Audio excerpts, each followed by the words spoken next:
Hey everyone, in today's video I'm going to talk about how to create custom responses in Flask. So typically you would never need to create your own custom response, but if you ever need to, I just want to get you familiar with it so you can figure out exactly what you need to return in your custom response. So to demonstrate custom responses, the very first thing I want to do is show a typical response. So I already have the bare bones application set up. And in this index route, I'm just going to return response. And I'll use Postman to actually view the response that I get. So here's my URL, I'll send. And I see in the body I have response. And in the headers I have four things: content length, content type, date, and server. So if I wanted to make this custom, so if I wanted to say add more headers, or change the content type, or change the status for some reason, I could easily do that by using make response. So for make response, the easiest way to use it is to pass it a string. So make response, and make response, I'll call this my response. Make response basically takes this string and uses it in the body of the response. And then this object that you now have allows you to customize the response as a whole. So if I return my response, save and restart the server, which it should automatically, I should get the same thing in return, because I'm basically just going a longer route of creating the response. This is basically what Flask does internally to create responses. Now if I want to customize this response, the very first thing I can do is say add another header. So I can do my response.headers, and then it's a list or a dictionary, sorry, and I can say my custom header and header text. Save this, and I'll send another request, and now I have 5 headers over here. So in addition to the 4 that I had before, I have my custom header here. So typically you would never need to use custom headers, but if you had a situation where you needed custom headers, or even if you needed some of the standard headers that normally aren't included, so like one would be warning, and it's just some kind of warning text telling the user something.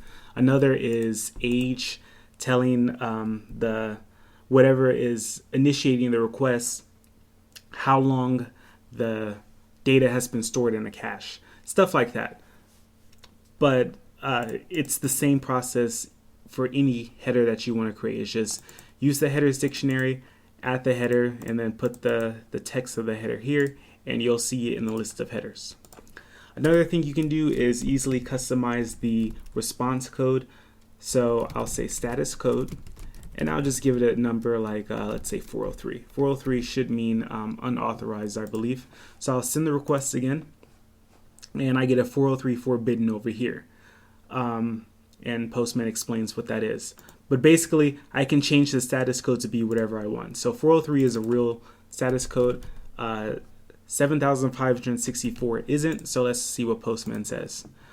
It tells me the status code 7,564, but it's unknown because that's not a real status code. Postman doesn't recognize it. But if for whatever reason you want to use custom status codes, that's how you do it. And then the last thing I want to show you is how to customize the mime type. So basically the mime type is used to tell whatever is initiating the request what kind of data it should expect to get back. So typically on the web, HTML is passed. In some cases, things like CSS are passed, JavaScript is passed, also files are passed, so binary files or zip files, executable files, whatever. These are passed back, and the client needs to know what type of file it's getting back so it knows what to do with it. So for instance, if you were to try to download something, let me just show you an example. So mimetype, let's say it's video OOG. So it's tricking Postman here to think it's a video. So when I go to the site in the browser,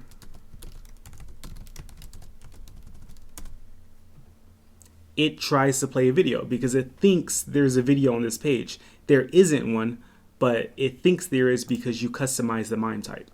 So if you actually had a video that you needed to send back and you had no other way of doing it, using the mime type would be a good way to go. That way the client will know exactly what they're getting back.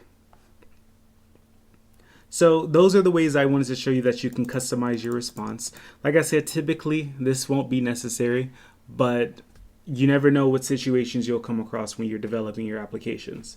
So if you have any questions about custom responses in Flask, just leave me a comment down below and I'll get to it.